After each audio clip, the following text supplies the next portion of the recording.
Next news is related to Mission Divyastra. Mission Divyastra means it was the like flight test of Agni 5 missile. We know that Agni 5 is a latest missile which was under development. When I was teaching you for the last prelims, I told that Agni 5 is a missile which is getting built and it is under development. Now India has successfully tested this missile. Now you can see that it is having a peculiar feature known as MIRV technology. What is this MIRV technology? You see, this is the missile which we are sending. This is the cap of the missile. This is the top or end of the missile. You can see that not just one weapon. There are multiple weapons. This may be nuclear weapons attached to it. So if you want to attack China, when we send this missile from India, for example, we are sending this missile from India, it is following a ballistic trajectory. We know that Agni 5 is a ballistic missile. When it is above China, it will open its cap. You can see that simultaneously it can attack more than 10 targets. Okay, so this is the MIRV technology. It is known as multiple independently targetable re-entry vehicle. Okay, re-entry means it is going to the space and again coming back, re-entering the atmosphere. So when it is in the space or when it is above the stratosphere, the China cannot detect it. Suddenly it will emerge into the atmosphere and it will soon attack 10 or more targets in a single attack. So you can see this is the warhead. This is not as multiple independent target. Okay, more than 10 weapons can be there in a single missile. Right. Now, some basic things about the Agni 5 missile. It is having a weight of 50,000 kilogram. Okay, and its speed is 24,000 times the speed of sound. Right. So you have to remember, very important, 24 times the speed of sound. It can carry a nuclear weapon up to 1,500 kilogram. Right. Now, two more things. You can see that there was the previous like predecessors of Agni 5, Agni 1, it was just having 700 kilometer range. Agni 2 was having 2,000 kilometer. Agni 3 maximum up to 3,500 kilometer. But you know what is the range of Agni 5? Around 5,500 to 5,800 kilometer. And it is also said that we like to the media, we just say that it is up to 5,800 kilometer. But originally, it is having around 8,000 kilometer range. Okay, it's having 8,000 kilometer range. We are not disclosing it officially because then there will be pressure from countries like USA, etc. Like that means in future India may attack USA or something like that. So we are not disclosing that particular detail to outside. We are telling that it is having up to say 5,000, 6,000 kilometer range.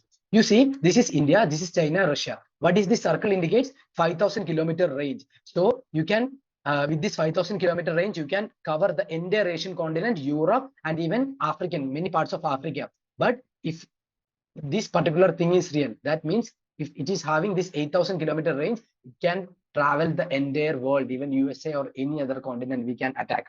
Right. Now, next news is related to another fighter jet, that is Advanced Medium Combat Aircraft, that is AMCA. This is 5th generation indigenous fighter aircraft. Okay, what are the advanced features? Like it is like the radars of other countries cannot easily detect it because it is having stealth features. Okay, stealth means hardly like other radars will be able to detect it. So that is one thing. Another thing is that it is having cruise performance. Cruise missile means what? We know that ballistic missile will be following this trajectory like an arc, but cruise missile, like it can move like this, like this, like this. It can change its trajectory. So it is having all those features. So it's a 5th generation aircraft globally. Only there are a few countries which is having 5th generation aircraft. USA is having that, China is having that, Russia is having that, Turkey is having that. Now India is having that. So advanced 5th generation like medium combat aircraft. Right. Now, next news is related to INS Jadayu. What is INS Jadayu? INS Jadayu is a naval base that India has created in Minicoy Islands of Lakshadweep. It is a second naval base created in Lakshadweep. But before that, there was a first naval base in Lakshadweep in the Kavaratti Island. Now, this is in Minicoy Island. In Kavaratti Island, we have another naval base called Dweep Rakshak. So this is first, this is second. Next news is related to Kala Azar or black fever. Black fever means it is a disease caused by an organism known as Leishmania dolovani. Leishmania donovani. Okay, this particular organism is transmitted by, okay, this particular organism, it's a protozoan, it is transmitted by sandfly. Okay, this is a sandfly. So it will be attacking one person who is infected, then it will be spreading to many other persons, like through its mosquito bites. Okay, you know, like because it will, what's the impact of this particular this thing that will affect our liver, our spleen, our bone marrow, and our lymph nodes, etc. I'll show you how dangerous it is. You can see that people will be looking like this. Okay, our body will be continuously swelling. Our lymph nodes, our spleen, our liver, even our face tissues, etc., will be enlarged. You can see the a boy whose liver and spleen got enlarged by the Kala Asar attack. Okay, it's a disease caused by Leishmania donovani, and it is transmitted by sandflies. Why it was in news? It was in news because India had eliminated this particular disease. Like when a particular country, when we are taking 10,000 population, if not even one person is having that particular disease, then we say that that particular country has eliminated that particular disease. So this is about Kala Asar. Now, next news is related to our Aditya L1. Aditya L1 has a device called PAPA. Who's PAPA? Not Sanda.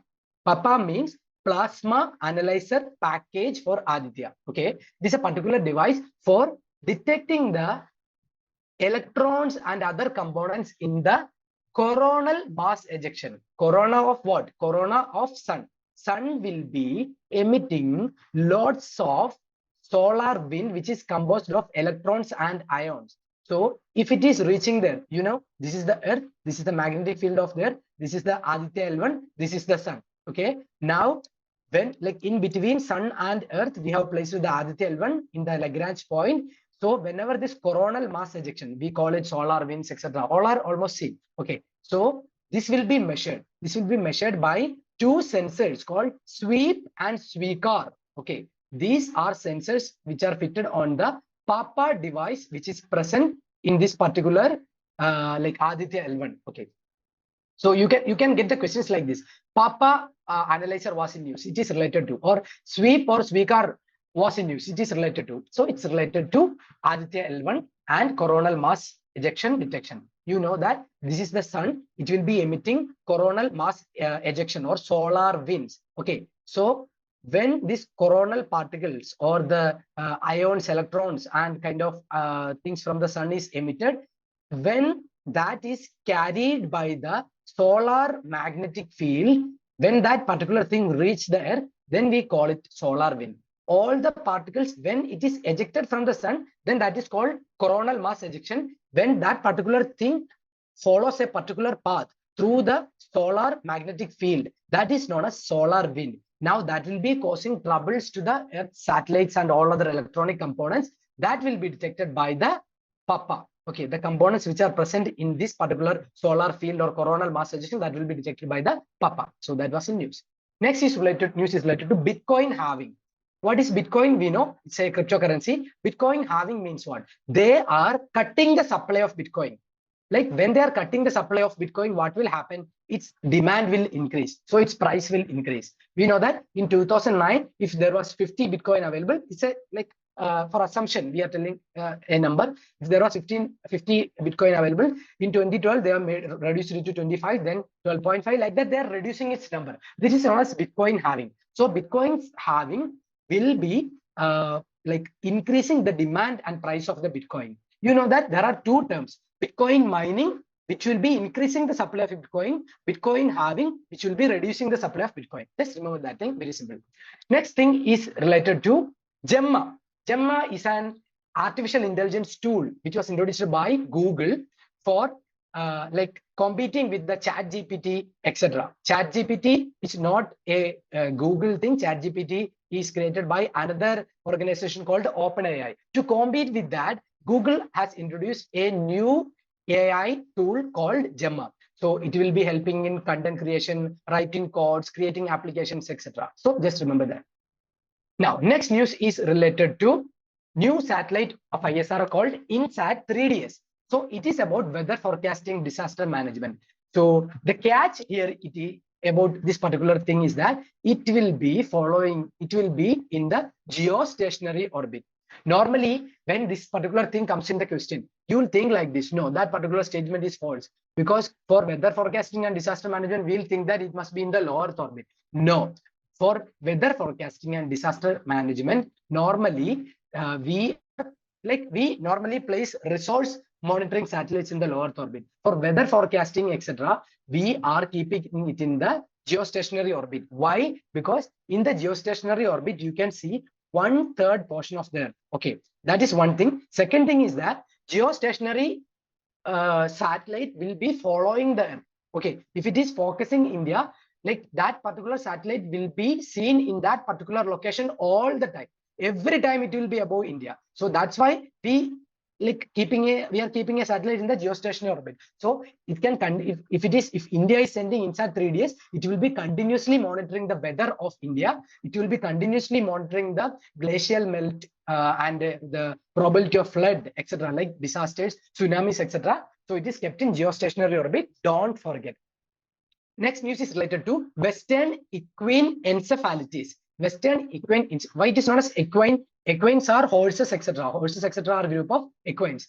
So Western equine encephalitis is created by, that particular disease is caused by a virus called Western equine encephalitis virus. It is spread by mosquito. Okay, Culex mosquito will be spreading this thing. So remember, malaria will be spread by female Anopheles mosquito. Chikungunya and dengue will be spread by Aedes aegypti mosquito. Western equine encephalitis virus will be spread by Culex mosquito.